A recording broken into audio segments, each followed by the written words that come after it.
iščeš torej vzroke. Tako je, ja. Torej, Katarina je omenila te fizične vzroke, posledica slabega življenjskega sloga. Kakšni so pa drugi vzroki tega dogajanja na tem modelu? Ker mogoče se premalo o tem govori, zaradi tega, ker ženske enostavno niso več v stiku s lastnim telesom, kaj se jim dogaja, zakaj se jim dogaja določene stvari.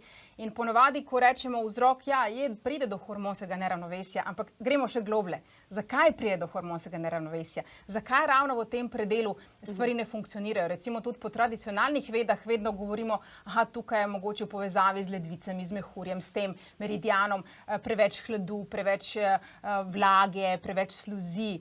In to lahko vpliva na to, da energija ne teče tako dobro.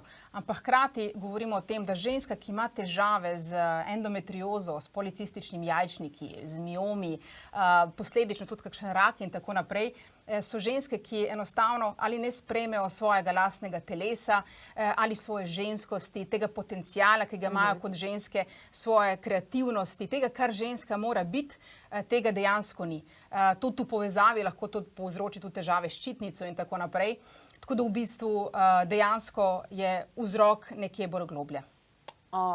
Torej, pogledamo, kako ženska dojema samo sebe. Se pravi, mogoče, če se je prevečkrat povozila v svojem življenju, se pravi, kaj je... Razdajala, ona ni bila pomembna, enostavno tudi ta vzorec, da si ne zasluži, da se mora skozi nekaj dokazovati, da bi zaslužila ta košček ljubezni, ki bi jo mogli vsi nekako dobiti.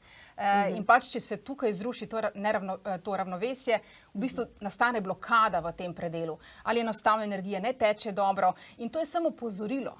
Fizični znaki so opozorilo telesa, ki reče, veš kaj, ustav se, razmisli, kako živiš, na kakšen način, kakšne vzorce imaš, recimo, ki so se razvijali skozi čas, kako dojemaš samo sebe. To so zelo pomembne stvari. To so